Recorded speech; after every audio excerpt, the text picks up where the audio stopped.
This is Aleeza Ben Shalom from Netflix's Jewish Matchmaking, and you're listening to Fascination Street podcast. This was my favorite podcast. Yeah! AV in your ears. That's Ambush Being, giving you this audio visual down the most interesting street in the world. With my boy Steve, Fascination Street. You already know. Let's get it. When you whip in the Fascination Street, what do you... Welcome back, Streetwalkers. This episode is with Aleeza Ben Shalom. Aleeza Ben Shalom is a Jewish matchmaker. As a matter of fact, she is the host, some would say star, of the Netflix television series Jewish Matchmaking. In this episode, we find out where she was born and raised, what made her move to where she is living now, how she met her husband. We talk a little bit about Aleeza's first two books, and she spoils a little bit of a secret about the third book that is coming out soon, hopefully. And most importantly, how she became a Jewish matchmaker. We talk a little bit about the show, some of her philosophies when it comes to matchmaking and meeting people and relationship advice and things of that nature. She explains some of her catchphrases and what they mean. And then we talk about the show. There's a whole season on Netflix called Jewish Matchmaking, and we get into it. We talk about a couple of the people that were on the show. We talk about some of the things that happened on the show. I had some questions about some of the events and some of the, I guess you could say, props. And we also talk about Aleeza's podcast, Matchmaker, where Aleeza and the Rabbi answer questions about love, relationships, and marriage. Aleeza and I had a great time, and I hope you will enjoy it as well. And this is my conversation with Jewish matchmaker, Aleeza Ben Shalom. Prepare to be fascinated. Prepare to be fascinated. Prepare to be fascinated.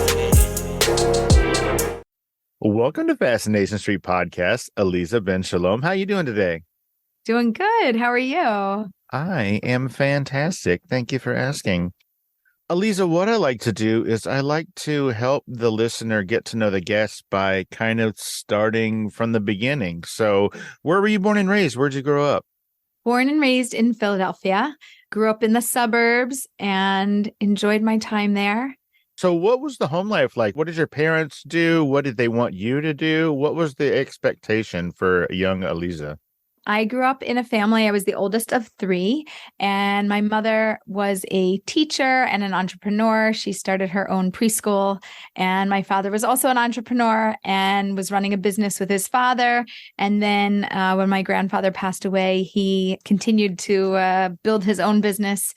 My mother always said, do what you love and the money will follow. And that message to me really encouraged me to figure out, well, what is it that I love to do? And I had an eclectic range of interests, and it was a very difficult process to figure out, like, ooh, what do you want to be when you grow up? So my mother really said, oh, if you don't know, you could be a teacher like me. Just go get your certificate. You can be a teacher. And my dad's like, well, you can, do business. We'll start a business and you can do that. And I did try doing both of those things for a period of time, but it was very difficult because I didn't know what I wanted to be when I grew up. And being a matchmaker is not a normal job or normal thing that people study. So it wasn't like on my radar of something that I should even do. Sure. Obviously, I can't speak for other communities, but being a chubby white kid growing up in South Texas, you don't hear a whole lot about matchmaking. Exactly. So before you became a matchmaker, I think I have this right, you were a dating coach? Mm-hmm. What is a dating coach? They really go hand in hand. So a dating coach is somebody who supports people who are going through the dating relationship process, who I would say are serious, they're marriage minded, and they're looking to build a relationship that's going to last a lifetime. And they're looking to also make the largest decision, I believe, that they'll ever make in their life.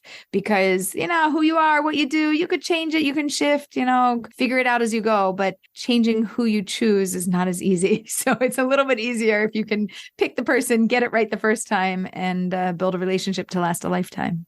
How did you become a dating coach? Please take this in the spirit in which is intended, which is all love, but what qualifies you to help somebody else date? To help somebody else be good at dating? Right. So I think that a lot of people start in I would call it life coaching, and figuring out just in general, how do you coach? How do you support somebody through the process? And so I started out in that area. And then you zone into, besides just generic life coaching and helping somebody, is there an area that you're really focused on? And for me, dating and relationships was the thing that I was most interested in. I did a lot of personal learning. I had personal teachers and leaders that I was one-on-one doing programs with. I had group programs. There were a lot of different types of teachings and learnings that I did. And mostly, once you have information and wisdom in your head, if you don't practice it with people, then you don't know if you're any good at it, and you don't know if you have anything to offer to the world. So I started out as my kindness to the world to give back, just talking to people about dating and relationships ongoing. Like some people like politics and some people like sports. I like dating, love, and marriage. And that's all I would talk about with, thousands of people, and kind of figured it out. At the time that you were a dating coach, were you dating, or were you married, or were you just watching from the sidelines? I was already married, and I would still say that I am a dating coach. It's not something that went away. It goes hand in hand with building a relationship and finding the one. And I think that being a dating or relationship coach, to me, I think it's very beneficial if you have somebody who is married, who understands how a healthy and functional relationship works, so that as they're going through the dating process, it's not really dating coaching, it's really relationship coaching, which is really marriage, long-term relationship coaching, so that everybody through the lens of dating coaching actually gets a foundation for how to build a healthy long-term relationship that can last a lifetime. Sort of a marriage-minded mentor, right? And that's how we came up with the business name. Yes. Oh, what is the business name? That's what my husband said. He goes, you could just call it, like marriage-minded mentor. We're going to go all over the place because I have just so many questions that are kind of not in any real linear order. Okay. You write and wrote an advice column for H.com? Aish. Yes. So Aish. Okay. How do you spell Aish? AISH.com. Okay. And what does that mean? Is that a word in Hebrew? It is. It's a Hebrew word, and it means fire. It specifically relates to the fire of Torah, which is the Jewish Bible, and the wisdom that's there. Like Aish Tamid? Is that a thing? Oh, that's a thing. Yeah. Okay. Sorry. I'm a fan of Modest Yahoo. Do you know who that is? No. Oh, Matt Yahoo? Yeah, him. Yeah. Did I say it wrong? Sorry. No, it sounded like a different word. Well, sorry, I messed it up.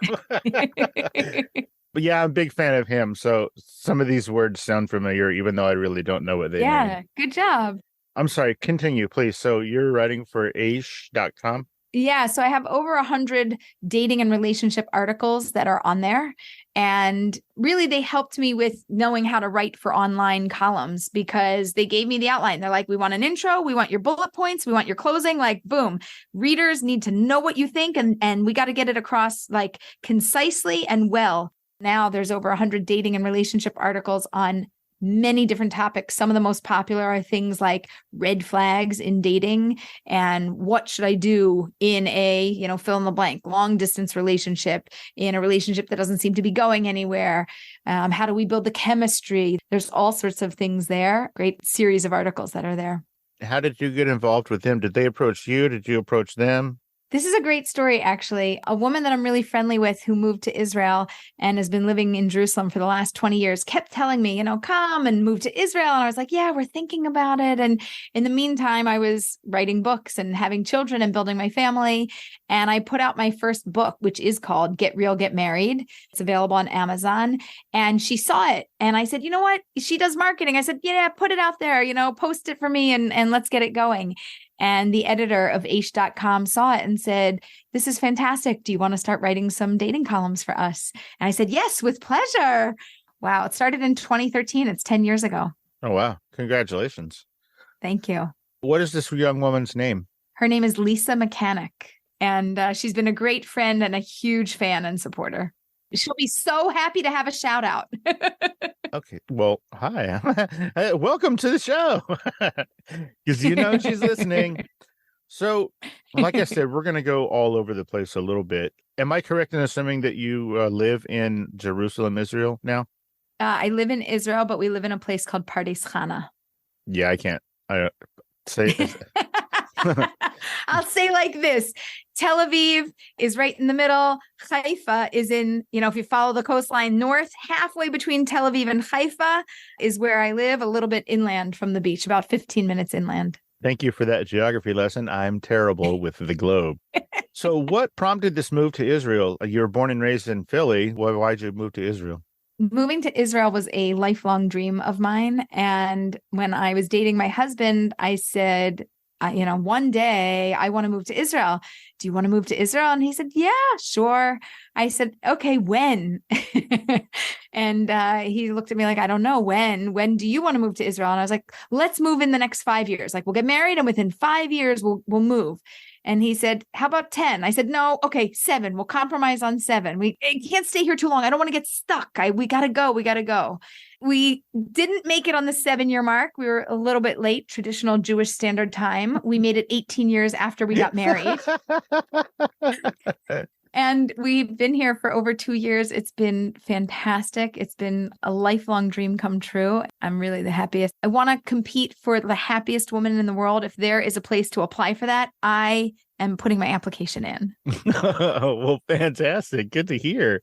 You said that it was a lifelong dream and that you always wanted to go there. What was the pull? What was the attraction? What was it about Israel that made you want to go? It's interesting. We don't have family here. I didn't at the time speak the language. And hold on, wait.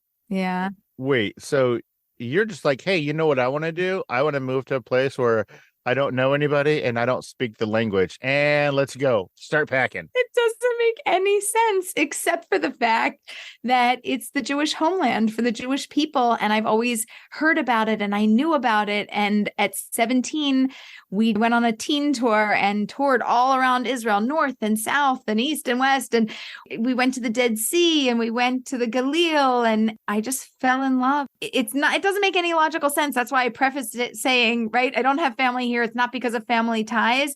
It's just the homeland for the Jewish people. And it's more of probably, I would say, a spiritual connection and a knowing that this is just the place that I and we belong.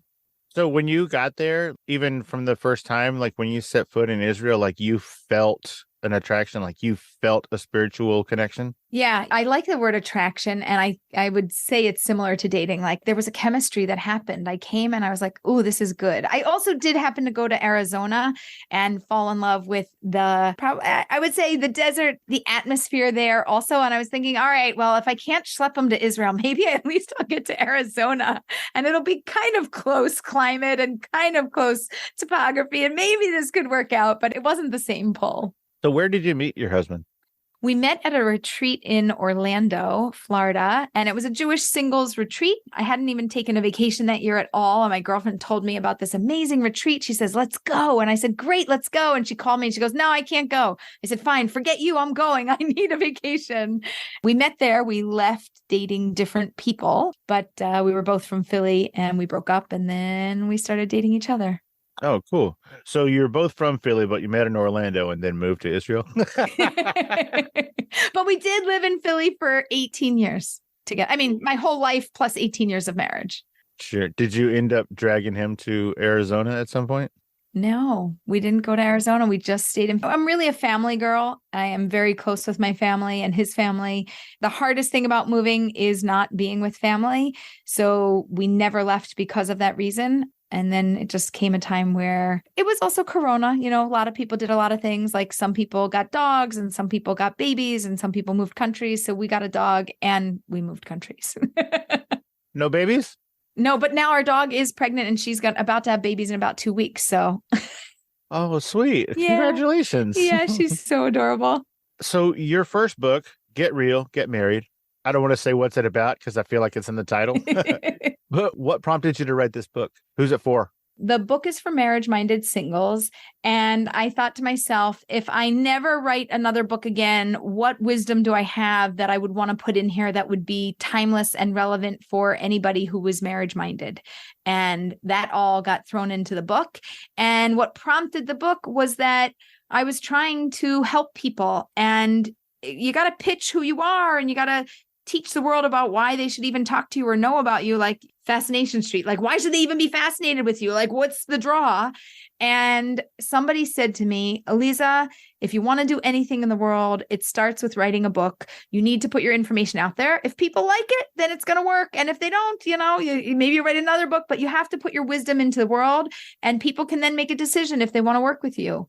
And it was the single best advice that I got. I self-published the book, put it on Amazon, and that's where it's been this entire time. I wrote a second book, and now I do have a literary agent. I have a new book that's, God willing, going to be coming out. Okay, so you have a second book and a third is hopefully in the works. What is the name of the second book? The second book is called Virtual Dating.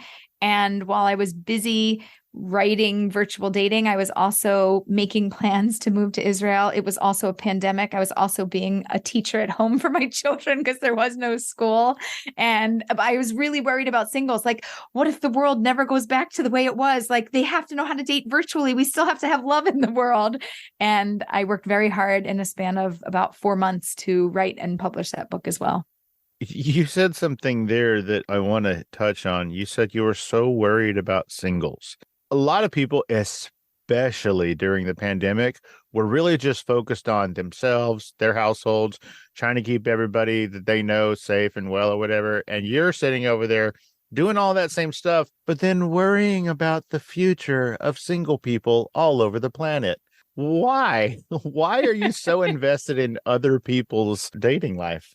Specifically during the pandemic, we saw a huge influx of depression and loneliness and people being completely separated from everybody else in their world. And singles, when they went home, they just went home. There was nobody to greet them when they walked in the door. And some of them like literally went home and, went to their parents because they didn't have their own families. To me, it was heartbreaking, not because I was sad about it, but because they were so sad about it, because they were so frustrated. And there was this realization and this aha moment of, if I don't find my person and if I don't pick my person right now, it's just not going to happen. And I better make this a priority because look, at the end of the day, what do I have? Like, I have my business, I have everything else that I want, and I still don't have this piece. And to me, it's a core foundation of life. People need people, and we're better people when we're with people, and we can help others and help ourselves. The other thing is I have it. So I know what it is to have it. And it's such a blessing that I just want everybody else to have the same blessing. Like, everyone wants to make the world a better place. So how and why do I want to make the world a better place? I want to do it through helping people build families, because I think that world peace begins at home. Wow. I know it's a little deep. It's beautiful. Like, if this was the end, I'd say, let's go out on that. What a great thought, but we're nowhere near that. So just hopefully you can come up with some other beautiful things to go out on. That was gorgeous. Thank you. Okay. Now we're going to talk about you as a matchmaker, not quite necessarily the show yet, but you as a matchmaker. So you went from being a dating coach to becoming an actual matchmaker. Now, I heard you say somewhere that it's one of the easiest jobs to get because you don't really have to do anything except say you're the thing. Okay, so you don't need a degree to be a matchmaker. Like, if you want to be a doctor, a lawyer, you need your papers, you need your certifications, you need your numbers, right? For you to be a matchmaker, anybody, even a 2-year-old can be like, yeah, and then put people together and wow, poof, it works. You don't have to be anything, but obviously, if you have an understanding of people, if you have an understanding of personalities, if you have a curiosity about people, if you are aware of things like values or fears or triggers or things that bother people, like if you can really get people to a deep level and understand them, then you can match them with somebody who is potentially an ideal match, who either balances them out, who doesn't trigger them too much, who's in alignment with their values, who clicks with their personality. So like, on one hand, anybody could do it. And on the other hand, if you want to do it really well, it's ideal if you have an interest, a curiosity in people, and, a few skills under your belt. I'm going to bolster your point that anybody can do it. A few years ago, my mother said to me, you make really, really terrible choices when it comes to women. I said, first of all, thank you. I love you too. And she said, you should be dating people more like, oh, this woman that I know from work. And I was like, okay. Sounds cool. And then she said, I'm going to be having lunch with this young woman on your day off, as it so happens. Would you like to join us for lunch? And I said, sure. Yeah, that sounds great. I'd love to have lunch with you, Mom. God bless her. God bless her. Fast forward a little bit. I said, hey, Mom, do you think that I could date that person? And my mom was like, no. I said, somebody like that person, not that person. Somebody like that person. And I said, oh, well, there's nobody more like that person than that person, right? So can I have that one? Brilliant.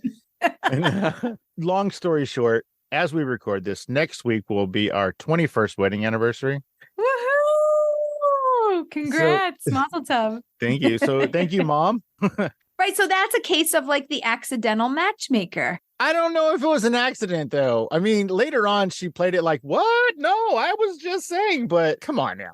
Like, she planned that lunch at the place that I worked, but it was on my day off. Like, you know what I mean? And she was very specific with like, hey, you should be there. You should meet this person. But she never clued you in later. Like, yeah, of course, I like really had that in mind because she played that off really well. She did play it off really well. And if she did it on purpose, which my wife and I both think she did, she just wouldn't admit it. She never admitted it all the rest of her days.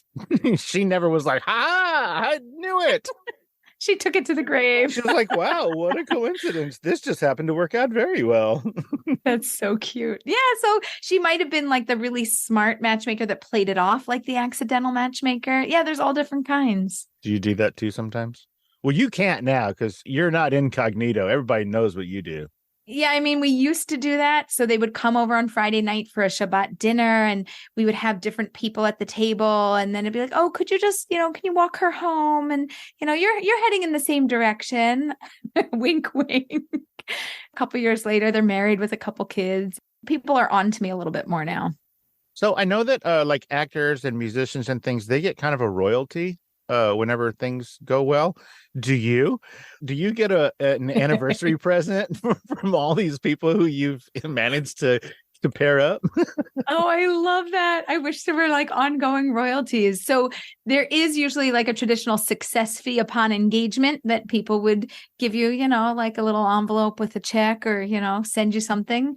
That's traditional, but it's just upon engagement. There is no royalty. Although I will say that I do have a collection of photos and letters and, like the family with the kids. And now there's one kid and now there's two kids and now there's three kids. And so I would call it my spiritual royalties that I get, and they give me the photos, and it's really the best feeling ever. That's beautiful. It's like a wall at a doctor's office or like a cancer doctor. Like when they save your life, then you keep sending them pictures of all the people that came from you afterwards. Yeah, exactly. That's really sweet. And I had no idea about that sort of engagement tradition thing, but I'm glad I asked. That's cool. Yeah. The little envelope and things. You owe your mom something. It's okay. It's on the house. I think it was more for her. I mean, like, exactly. Just like you're tired of watching sad single people. She was just like, oh my gosh, this guy.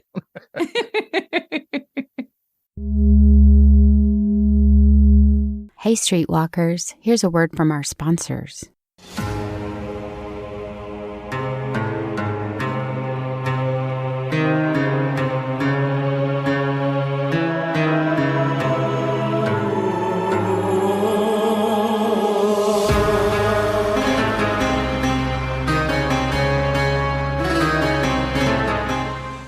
Hey, Streetwalkers. This month, the month of August, I have a special treat for you. This whole month is going to be themed. That's right. This month is Jewish Matchmaking theme. So I'm bringing you exclusive interviews with 3 members of the cast and the actual matchmaker herself, all from the Netflix TV show Jewish Matchmaking. Season 1 is out and available now. My wife and I enjoyed it so much that I reached out to all these people to see if I could get them on, and boom! They were all gracious and generous enough with their time to hang out and let us get to know all of them a little bit better. So pay attention. Every Monday this month, the month of August 2023, each week will be a cast member from the show, finishing up with the actual Jewish matchmaker herself. the host of the show. I'm not going to give any names. You can check it out. You can look for it. You can just wait. But you will enjoy every single one of these interviews. I promise. And tell a friend. Let's get back into it.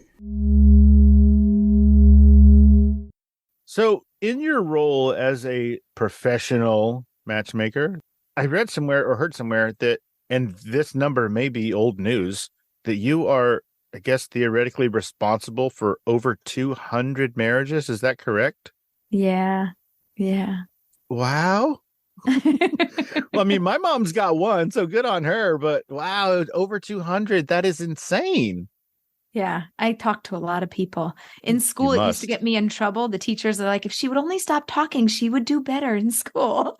And now they're like, keep talking in life. It's working. So this started all the way back when you were in school, getting in trouble? In school, I would kind of like, oh, I think he likes you. Oh, I think she likes you. And they're like, how do you know? Did they tell you? I'd be like, yeah, no, I know. I just know. I just like had a thing. It's a feeling. It's a feeling you get when somebody whispers in your ear that they like you. Now, I don't know if this is taboo or touchy subject. If it is, by all means, don't answer it and I'll leave it out. I certainly do not wish to offend at all. But are any of those marriages same sex? It's not my area of expertise. So we do our best to refer people to some of our colleagues that are very wise and knowledgeable in LGBTQ. So it's not out of bounds. It's just not what you specialize in? Yeah, it's like, don't go to a hand doctor and you have a problem with your foot. Like, I don't have the wisdom that I need to have to help the people that are in that category. And they're like, listen, there's universal relationship wisdom. And I'm like, yes, there is. And I can share universal relationship wisdom, but there are nuances and details that I really don't know about. And I refer to colleagues who have much more of a specialty and really know how to help in the best way possible. Cool. Now I'm going to ask you a whole bunch of questions, almost like speed round style. Rapid fire. Kind of like that. Yeah. I need you to explain a few things for me. Okay. What is neutral dating? Oh, you read my book? I'm not saying one way or another. I'm just saying, what's neutral dating? Yeah, neutral dating is when you're like, I don't know, like you like them, you don't like them. It's like when you're in neutral, like if you're up a hill, right, you're going to slide back. And if you're going down a hill, you're going to start to move. Neutral is like when there's no gas going in any direction. So I really like to help people get out of neutral and pick up some momentum. If the relationship's going to work, great, it'll work. If it's going to fail, it's going to fail. I don't care either way. We just got to get out of neutral and we got to get some momentum going. Also, there is a difference between no and I don't know. Tell me about that. Yeah, I don't know is a yes for now. I don't know means I don't have enough data. I don't have enough information.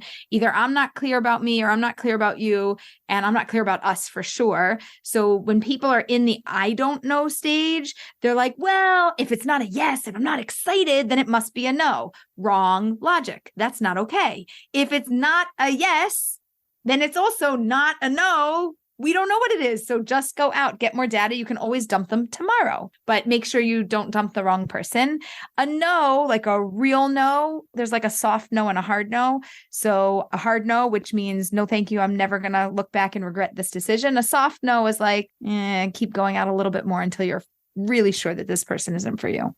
Boy, am I glad I asked that question, because hearkening back to when my mother introduced me to my now wife, my mother said, oh, hey, my son would like to date you. And this woman said, what? No, no, I can't win. No, win, never. I can't. What? No. But that must have been a soft no. She must not have really felt no. I don't know. There was a lot of no's in that soft nose. There was even a what? Win? Never. How'd she finagle that one? I think you mean, how did I finagle that one? I win. Okay, back to the rapid fires. Date them till you hate them? That is true, but you're not allowed to hate anybody. Okay, just a quick catchphrase. And I'm just going to say it now. That is the third book, is Date them till you hate them. That's the one that I'm working on. That's what it's called? Yeah. Is it called Date them till you hate them? And then in a colon or parentheses or whatever it says, but you're not allowed to hate anybody? It might be, now that you mention it. So yeah, I don't really want anybody to hate anybody, but I do want them to remember this, which is kind of like what you talked about, like the I don't know or the no, right? So if you're not sure, just keep going out. And when do I want you to walk away? I want you to walk away when it's a hard no. So how do we say that in a catchphrase? Date them till you hate them. By the way, nobody ever forgets that one. Everybody remembers it. And it gets people to rethink ending something too soon. The quickest death of a relationship is when somebody just ends it because, well, I don't know. I'm just not sure. No, date them till you hate them. Keep going out. Get more data. Try. Put a smile on. Take them to your favorite place. Like really work it. Go to the beach, sunset, anything, picnic. Okay, it's still not working. Okay, you tried your best. So it's kind of a, well, I'm not in love with this person yet. Yeah, but you don't hate them yet. So just keep going. But yeah, because we want instant, right? Like we want to swipe and just have it happen. And like, la, it's my person. I should feel it. I should know it. No, that's not how it works. You may feel it, you may know it if you're the feely knowy kind of person, but a majority of the world, our senses are a little bit dulled and they don't feel it, know it right away. It just takes people a lot longer to figure it out. Plus, I feel like a lot of us have some walls up that maybe takes a while to get through to the touchy-feely side. Exactly. Analysis paralysis. All my catchphrases, right? So I have all these different ways of saying a very similar thing, but analysis paralysis is when people's head and heart start to spin out. They kind of like battle each other and they're like, I think this is a good idea. Ooh, but I'm not feeling it. Or the reverse. Wow. Oh my gosh. I feel so good. Like, whoa, I don't even know what to say. Like, blah, my brain's not even working. And then their head is like, but this is not a smart match. This doesn't make sense. I shouldn't be doing this. That's analysis paralysis. And we're really like bringing the head and heart to a place of agreement or satisfaction. That's beautiful. DEW, do. What is that? It's your due date, but not the pregnancy kind. It stands for dating, E for engagement, W for wedding, dating, engagement, wedding. So I like people to be mindful about this process. Anybody who tells me they're marriage minded, I'm like, great, wave a magic wand. If you were to meet the perfect person today, you like them, they like you, everybody agrees, it's a perfect match. When would you want to get engaged? And they're like, oh, I don't know, whenever the other person wants. And I was like, nope, wrong answer. Try again. And then we have them try again. And then they're like, no, I don't know. I said, great. Could you get engaged in 1 month? They're like, oh, no. 2 months? No. 3, 4, 5. I just keep counting until they like, you see how they get comfortable. They're like, well, I guess I could do it by 6 months. I mean, maybe 7. Yeah. 8, 9. Yeah, definitely by 9, I would know. 10, 11, a year. They're like, oh yeah, for sure by a year. After that, it's too long. Oh, okay, good. You do have a preference. You just didn't know how to figure out your preference. So let's make sure we know what your due date is, what your comfort level is, the speed at which you want to date. And then you're going to meet somebody. Yay. And then they're going to have a speed at which they want to date. And then they're not going to align. What should we do? What you should do is now have a conscious discussion about it because you know where you stand, you ask where they stand, and then we figure out how to meet in the middle so that everybody's happy. It's like when you said to your husband, I want to move to Israel. And he said, when? And you said Tuesday. And he said, how about 10 years? And you said, let's go 7. And then y'all agreed on 18.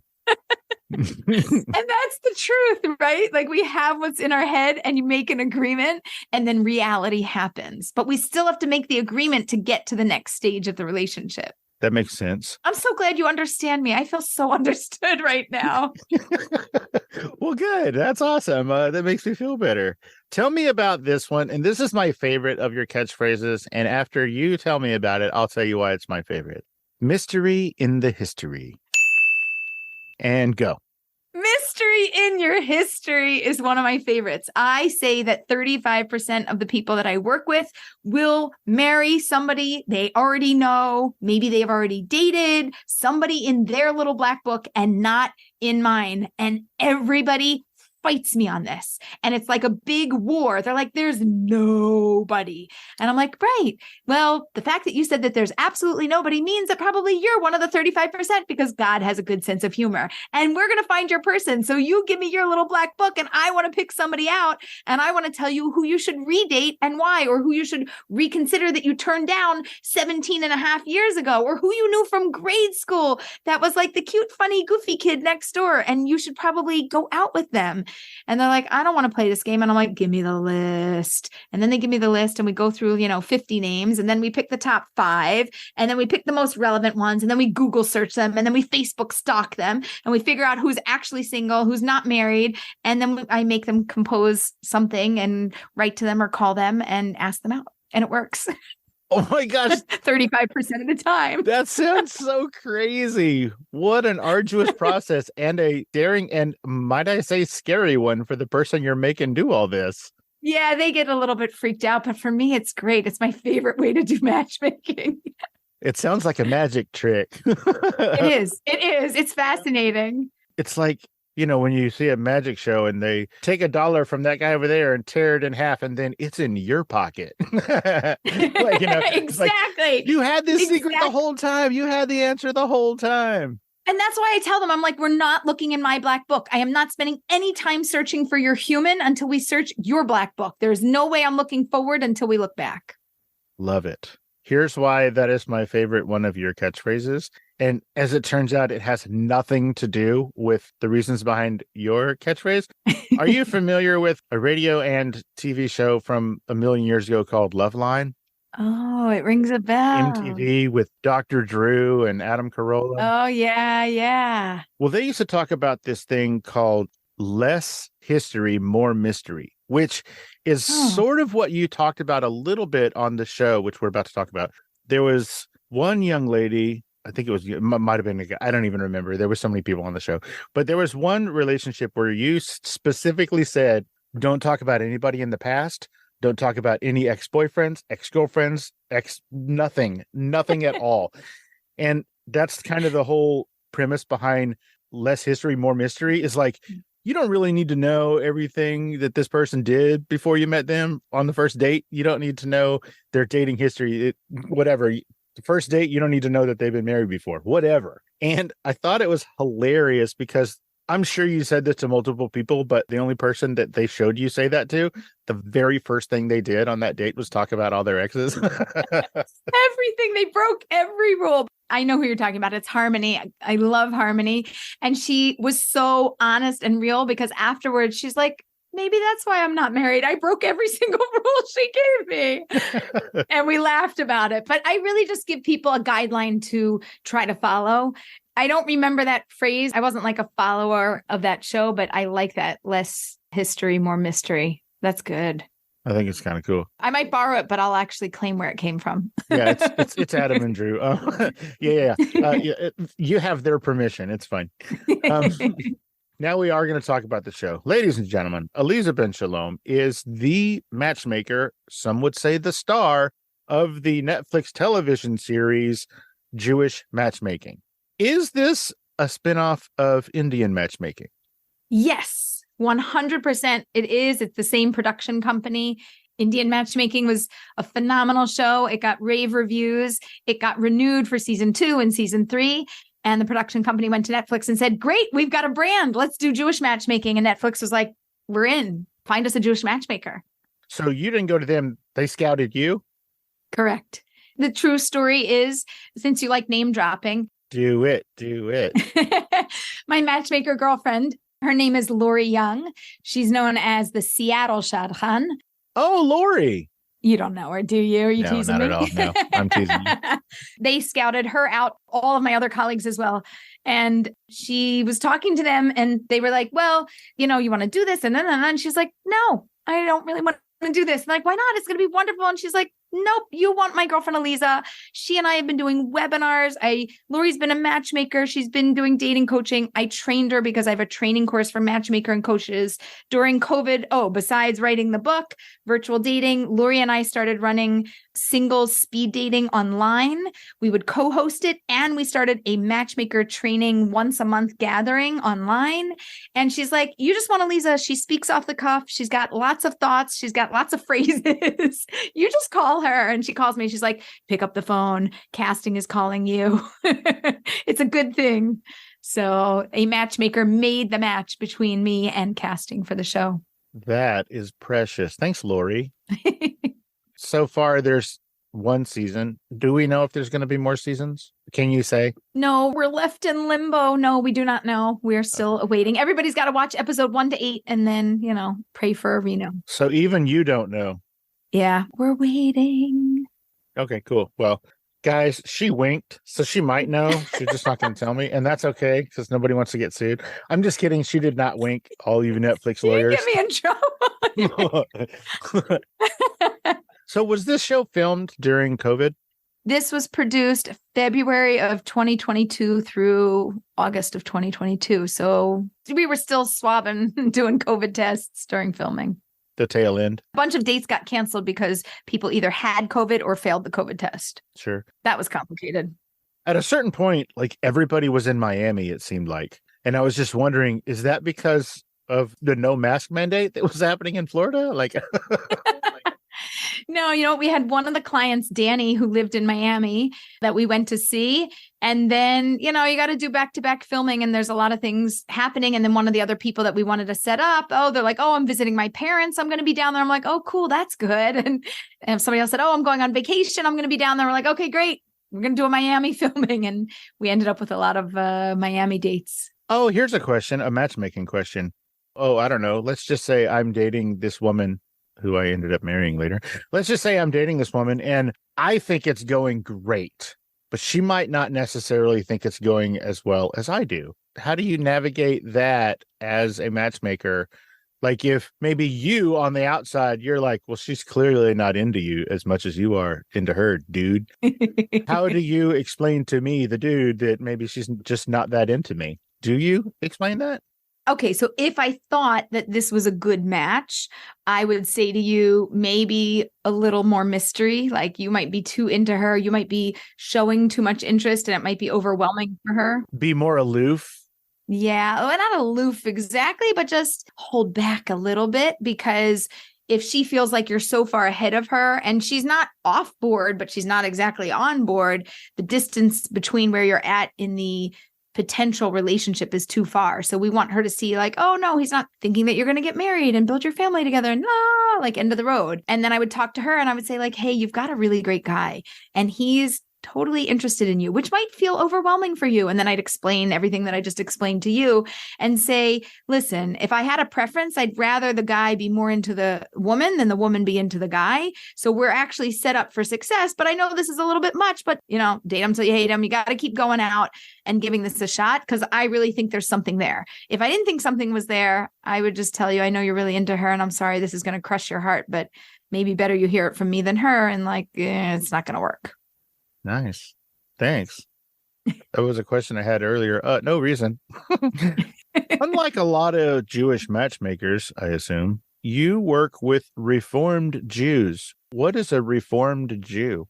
That's a really good question. So in Judaism, we have all different observance levels, everything from a Torah, Bible observant Jew to somebody who is born Jewish but doesn't happen to be practicing. So there's a lot of different labels and Reformed is one of those labels. I would say that it is a more modern approach to their Judaism and how they experience it. Typically, they're not necessarily fully Sabbath observant, whether they do or don't keep kosher. Everybody, I can't even give you labels. Like there's not a good answer. There's a word on the show that I came up with and it's called flexidox. I don't know if I heard it somewhere or how it came about, but it's now a thing. And flexidox is just this term of being like very flexible with people that might be Orthodox or they're flexidox. But I feel like in Judaism, there's a lot of understanding who I am and how I experience and live my Judaism. And there's like knowing it and there's practicing it. Okay. So there's a lot of people that know about their Judaism, but the people that practice it are in the Orthodox category. There's conservative, Reform, Reconstructionist, and people practice to varying degrees. Got you. Hey, Streetwalkers, here's a word from our sponsors. Hey, Streetwalkers, Steve here. I'm proud to announce the newest and coolest sponsor of Fascination Street podcast, Bravago Hard Seltzer. Go bold. Grill a tomahawk steak just for you on a Tuesday. Run your sprinklers twice in a row. Wear 2 different socks to your sister's wedding. Play golf with 2 balls from the ladies' tee box.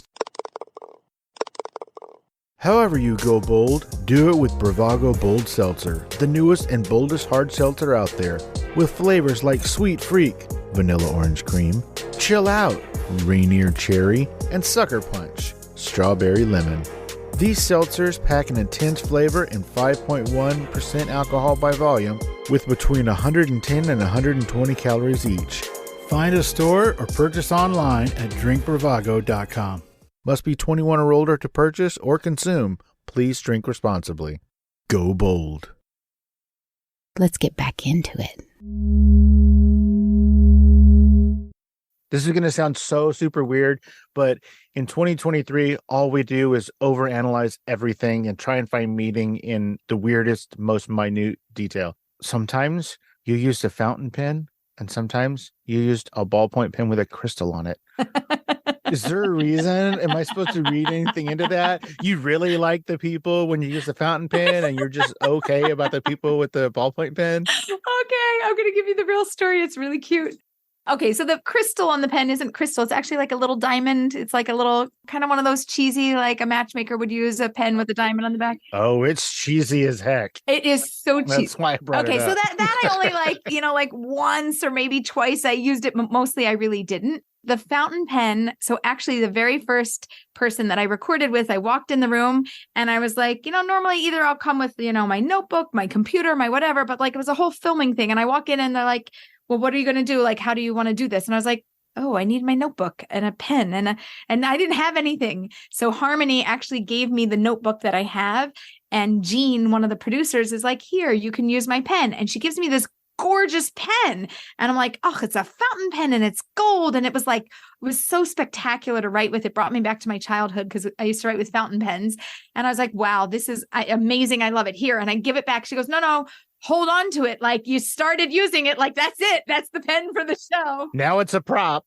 She bought me and engraved a pen with my name on it, the same pen, and gave it to me midway through. It was really, really sweet. That is so sweet. I'm glad I asked. Yeah. Okay. All right. We're going to get into it now. All right. Maybe. On the show. Now, I don't know if the, cutting room floor might have a lot of things.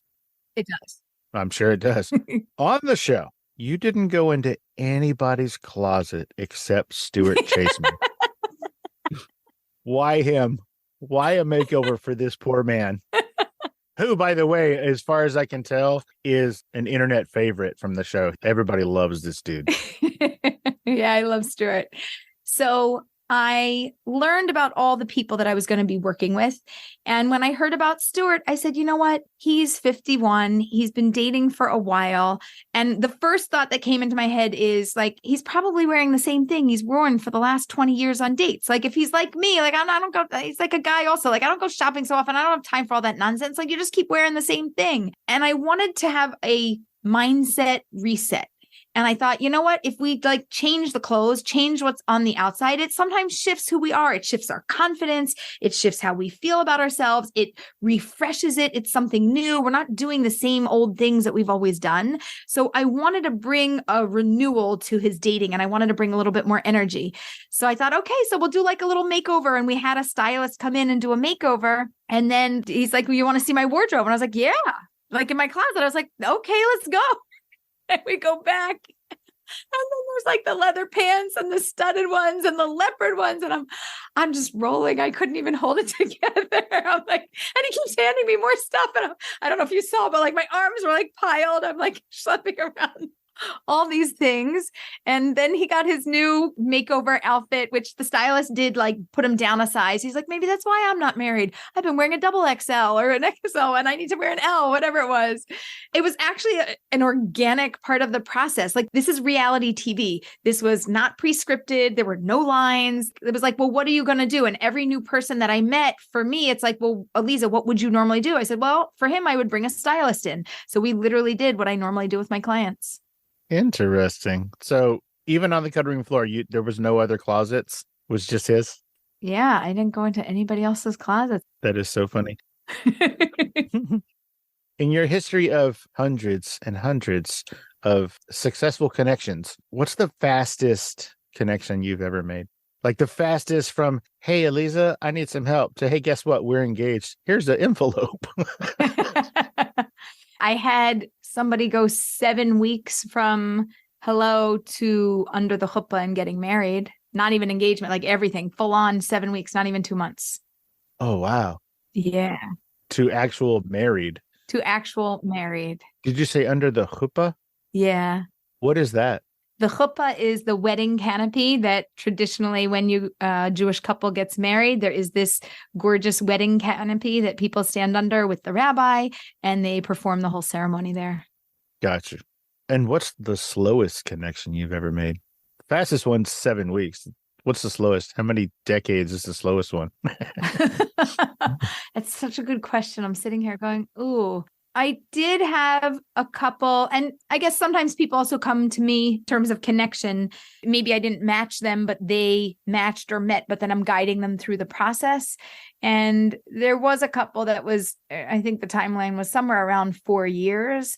And I said, listen, like, you got to make a decision. You're basically already married, but you're just not married. And when the breakup happens, if it happens, it's going to be like a divorce. It's going to be really terrible. And the longer this goes on, the more complicated it's going to get. So like, we got to make a decision. So either it's a yes or it's a no. You've got more than enough information, and we've got to make a decision now.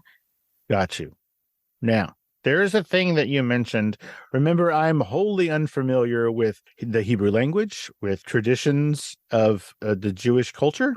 I'm going to say this wrong, and I apologize in advance to everybody who's listening. Tell me about that Nagila thing where you don't touch each other. Okay. First of all, you're doing great, by the way. I was really impressed with your chuppah. You did a good chuppah with a chuppah. Thank you. I tried really hard on that one. You nailed it. I was so impressed. Okay. So there is this concept called Shomer Nagia, and Shomer is guarding and Nagia is touch. So it's guarding our physical interactions with people. And in observant Judaism, people will not touch at all until they get married. And if you want to know a secret, which isn't really a secret, but my husband and I got married and we never touched. The first time that we touched was after we were under the chuppah. And then one of the parts of the ceremony is that the rabbi puts a glass down and my husband broke the glass, stomped on the glass. Everybody says, Mazel Tov. And he reached over and he grabbed my hand. And that was the first time that I touched my husband. So there are people that don't actually touch during dating and they wait until they get married. But I try to make a very light version of this so that anybody who is not Orthodox or not practicing this could kind of like try it on for size. So I'm like, let's do like the 5-date challenge. Let's go 5 dates and just no touching. And people are like, what?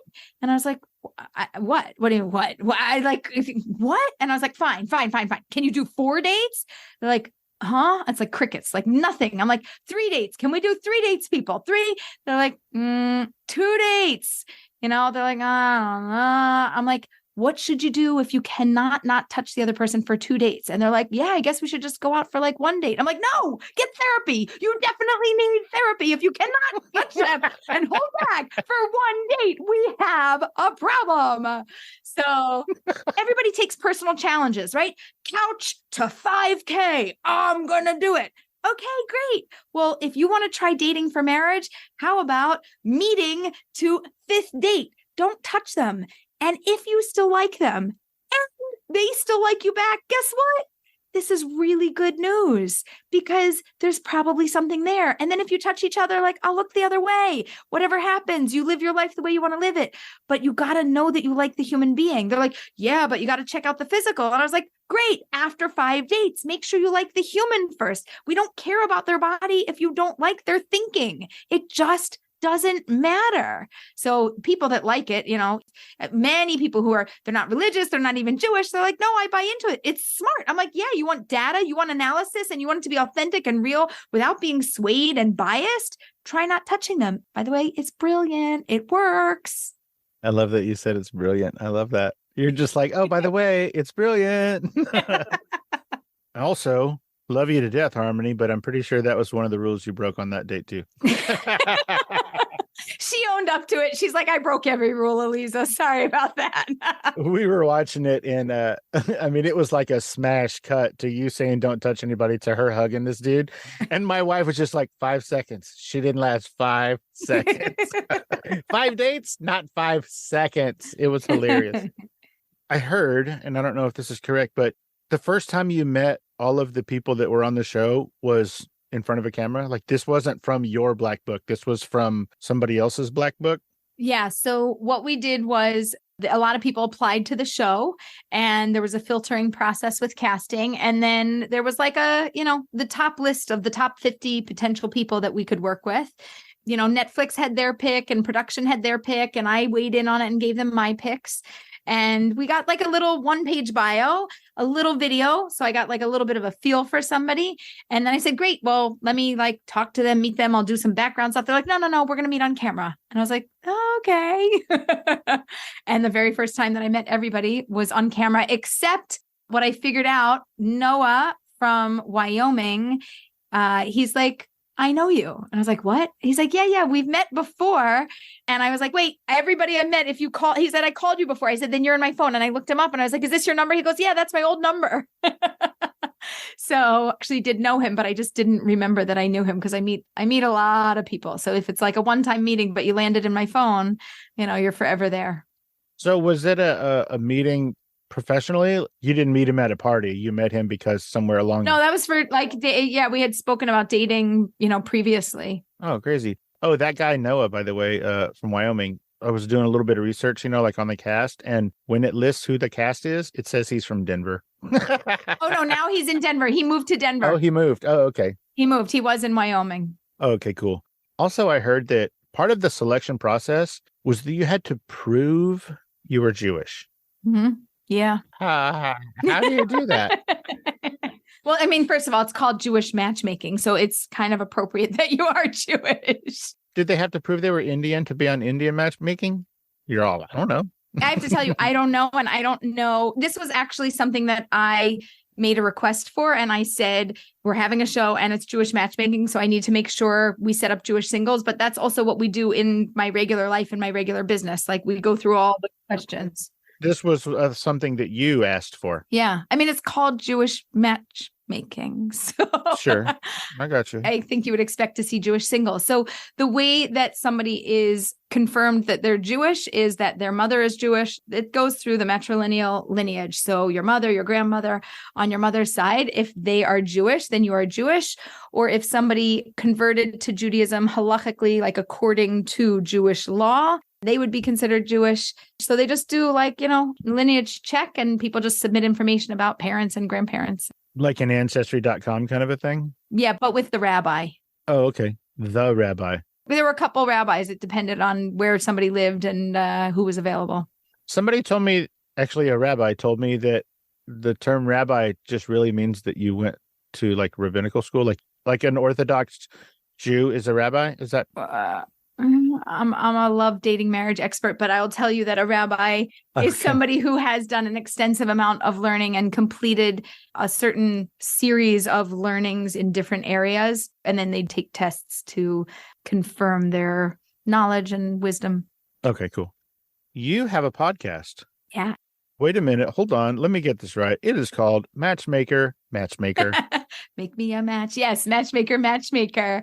Okay. So before you go on, I have listened to every single episode of this show. No, you haven't.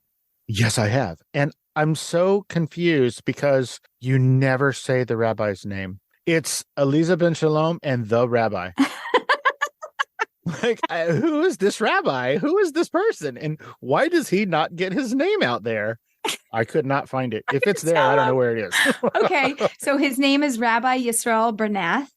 And he is known as the Love Rabbi. He actually had a program and a show called Kosher Love in Canada, which was a huge hit. And you should definitely look it up because you will really like it. It's highly fascinating. I love this podcast. This podcast, we take one question, we answer it until like the end of the end. We're like, okay, are we done with the question? Yeah. No, wait. Oh, something else. And we really get to the bottom of it. And we do it all within about 7 to 10 minutes usually. And then maybe it's like 18 minutes or 3 minutes on the outliers. How did you guys meet? Okay, this is a funny story. I mean, it's only funny to me. If you say a matchmaker's retreat, I'm going to hang up on you. No, it wasn't a matchmaker's retreat, but it was the matchmaker of all matchmakers who made the match. Jesus? Like over the last 2 years or so, we were supposed to meet. Oh, you should meet this one. You should meet that. We're always referring each other to different love professionals. And I knew about him. He knew about me, but we were both very busy and neither of us really made time to actually speak. And then you like name dropping. So Mark Goldman, who's the CEO of Saw You at Sinai. Okay. Oh, Mark. Oh, Mark. Right. So Mark writes to me, Aleeza, and he writes to Rabbi Yisroel Bernath. Okay. Rabbi, you guys must meet. Like, I'm giving you 48 hours. And if you don't meet, we're getting on a 3-way conference call. You absolutely must meet. Rabbi is going to host a matchmaker training conference. Aleeza has a matchmaker training program, and you should be doing this together. I don't know why you don't know each other. You must meet. So, Rabbi and I set up a meeting and we started talking, and he's like, great, we'll Zoom you in. You'll do a Zoom thing, and great, we'll have a seminar. I said, great, no problem. 2 weeks later, he's like, you're going to fly in. We're going to run the conference together. We've got this whole plan. And I was like, okay, sure. And I did. Sure enough, I flew into Montreal. We did the Matchmaker conference and we recorded 50 episodes of Matchmaker in 2 days, 5 hours each day. Yeah, your face is crazy right now. That face that is insane. Okay, so we talked to the video and audio guy and we were like, listen, we need to record the podcast. We're going to do like 10-minute episodes. We're going to do 25 each day, 5 hours each day. And the guy looks at us and he goes, you can't. And we said, why? And he goes, because nobody does that. And we said, no, that's what we're going to do. Like, this is all the time that we have. It's all the time that you have. Book us for 5 hours. He's like, I'm going to give you my time. Don't worry, but you're not going to do it. Well, wouldn't you know, the first day we didn't hit 25. We only hit 23. But the second day we hit 27. We recorded 50 episodes. And now I got to go back so we can record the next year's worth. Are you going to do it all in 2 days again? Probably, because we both have that much energy. But I'm so impressed that you're listening. Why are you listening? And thank you. I'm listening because it's so cute. Oh. Now, it does help that they're short. I mean, if these were 45 minutes to an hour, there's no way I would have listened to all of them. But I just love that they're so cute. They're so short. And you guys have a really great rapport. Right. And I can only assume that when you start the second batch or the second season or whatever, the rapport is going to be better because you will have had all of that time together under your belt. Yeah. Does that make sense? Yeah, it's true, because when we recorded, we had only known each other for 2 months. So I'm looking forward to that. Everybody, go check it out. It's available everywhere you get podcasts. It's called Matchmaker with Aleeza Ben Shalom and the Rabbi. Make sure you say his name in the next season. I'm going to tell him. So it's funny that you're with a rabbi, because I heard a rabbi once described as like their job. Like, I think it's I'm sure I'm going to say it wrong again, but Mattis Yahu, whatever you said. Mattis Yahu, in one of his songs, he says, a rabbi can show you where to dig and what to dig for, but the digging you must do yourself. Mm. A rabbi is the geologist of the soul. He can show you where to dig and what to dig for, but the digging you must do yourself. And that's what you do with love. Yeah. That's what you do with dating and relationships. You can point people in the right direction and kind of tell them what to look for, but they got to do all that work themselves. And so I think it's really cool that you and the rabbi have this Matchmaker podcast where you answer all these questions. It's a really cute show. Everybody should check it out. Speaking of the rabbi, you and the rabbi are going on tour. Is that right? Am I wrong about that? Are you guys on tour?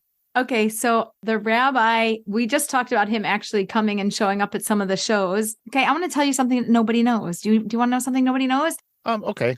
Originally, we had this idea to go on tour and to take Matchmaker on the road and to do a tour with it. And that was the concept. And then when the show came out, he's like, no, you'll just do the tour. And like, I'm booking the tour. So he's my booking agent now for the tour. He's like, I'm still going. I'm just not going to sit on stage with you. I'll book it.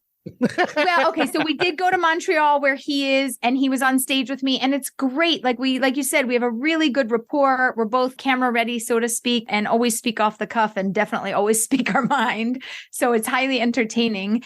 But he hasn't been like landing in every city with me, but we have been talking about it. We're like flirting with the idea. So he's running the whole tour. It's a very popular thing. Touring podcasts have been going on for decades. Well, over a decade. Okay. Well, so maybe our next round, well, because like we're, booked out for a few months, but maybe our next round, this is like the live matchmaking tour.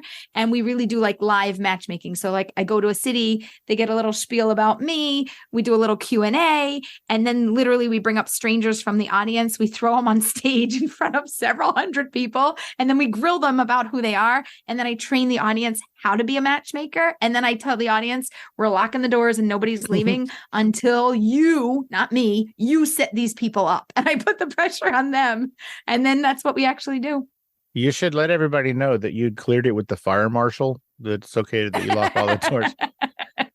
I think on August the 6th, you're going to be doing a show in Chicago. Yes. By the time this episode comes out, that will have passed. So I'm bringing it up. You have a show coming up as we record this on August 6th in Chicago, which, as I understand it, is mere inches away from Stuart Chaseman's home. Oh, maybe he'll be there. And so my question is, will he be there? Is he invited? So everybody's always invited. Like I literally fly into a city, I show up, I do my thing, and then I fly out, and somewhere between 12 to 24 hours, but I'm not running the event. So it's the city itself that's in charge of those things. So the answer is I got to check with the city, but the rabbi might know. You should at least bring him on. I don't know, just to get everybody even more excited, because like I said, that dude's an internet favorite. Maybe he'll play a song. He would love that. Okay, so I think it was on the show. I've listened to so many interviews and things, so I don't even know where this came from, but you said it and I love it. You said, each and every one of you who is searching for your soulmate, may you find your soulmate. May you get married with ease and build a beautiful family together. Where did I hear you say that? Okay, I said that at the end of the show, and I basically wrapped the show with a blessing that wasn't just for the people I was working with. That was really a blessing for all the singles in the world. And they liked it so much that they called the last episode Amen, which, is the traditional answer when somebody gives a blessing. And I was really, really happy about that. Like, okay, you got to know something about me. My name is Aleeza, but my middle name. Oh, hi, it's nice to meet you. But my middle name is Bracha. I knew it. I was going to say that earlier, but I didn't want to mispronounce that too. Yeah, you're good. So it's Aleeza Bracha, and Aleeza means joy, and Bracha means blessings, joy and blessings. And it's really the essence of who I am. Giving blessings and bringing joy to people and ending with a blessing is a very Aleeza thing. It's kind of my signature. You'll see it on social media. I often give blessings and people say amen. And that came from the last episode. Very, very sweet. We are going to head out now. Okay. Are you ready? Buckle up. I'm okay. This might have been my favorite podcast. You are super curious and you do a ton of research. I am insanely impressed with how much you know about me. I'm a little scared. Most people don't know that much stuff, but you are awesome. You really did an amazing job of asking things and getting places that nobody else got to. Thank you. At the beginning of that fine compliment, you said, maybe your favorite. I'm going to edit out the word maybe. Okay, I'll say it again. I'll just say, this was my favorite podcast recording. Thank you. Aleeza, as we're heading out, can you tell everybody where they can find more about you and your podcast and your tour? And I don't know, maybe they're looking for love and you can help them. Where can they find you? You can find me at marriagemindedmentor.com. And you can find me on social media at Aleeza Ben Shalom on Instagram, Facebook, LinkedIn, Twitter. You just name it, just whatever at Aleeza Ben Shalom, and you will find me. Are you on the new threads? I am on the new threads. You got to follow the trend. You have to. Is there anything that we didn't talk about or I didn't ask you about specifically that you wanted to talk about today? Did I miss anything? The only thing is that I got to give everybody a blessing at the end. Can I give everybody a blessing? And can I give you a blessing? Oh my gosh. That would be amazing. I would love that so much. And action. Okay, Steve, this has been tremendous. I want to give you personally a blessing that you should continue to be successful in all that you do. You should continue to make people laugh and continue to inspire and educate us all. And for all of your listeners who are single, may you meet somebody soon who brings a lot of joy into your life. May you both have clarity, and may it happen for you this year. Oh my gosh. Thank you so much. And now you say amen. Oh, amen. Good job. I appreciate that. That is the sweetest thing ever. Nobody has ever done that for me in almost 370 episodes. Nobody has ever. No. They're going to get even better and way more popular now because you've got the energy of a blessing. Oh my gosh. You are amazing. Oh, goodness. Aleeza Ben Shalom, thank you so much for taking the time out of your busy day and your hectic matchmaking schedule to hang out and let us get to know you a little bit better on Fascination Street. I really appreciate it. Thank you. This has been a true pleasure. The pleasure was all mine. Aleeza, thank you. I really do appreciate your time. And this was more than I could ever possibly have imagined. I knew from the moment that I saw you on the show that you were sweet and that you had a good heart and you had a good nature. But I had no idea that this would be as much fun as it has been. So I appreciate your time. Thank you so much. Thank you. Thank you. This was like beyond. Really, it was the best interview. You're super curious, by the way. I think that people are curious, but they haven't done enough research to be properly curious, if that makes sense. Like you've done enough research that you actually know what to ask about as opposed to just asking like a generic curious question. Thank you. Do you do that with everybody? Do you really like research everybody? Because this is like a lot of information that you know that most people don't know. Like, I'm so glad you liked it. Thank you. This was fun. Lots and lots of fun. Tell your wife I'm glad she picked you. Good job. She did a good job. Oh, I'll tell her. You're so sweet. Thank you. Bye-bye. All right. Bye. Hey, Streetwalkers. This was the final installment in my month-long celebration of the Netflix TV show Jewish Matchmaking. If you enjoyed this episode and you didn't catch the previous 3, go back. Check them out. I had nice, long, in-depth conversations with 3 of the cast members, Stuart Chaseman, Pamela Ray Schuler, and Harmony Krieger. And of course, we finished off this week with the host of Jewish Matchmaking, Aleeza Ben Shalom. I had a blast talking to all 4 of these lovely, sweet, kind, and generous people. Thank you to all of them, and thank you to all of you for checking it out and sharing.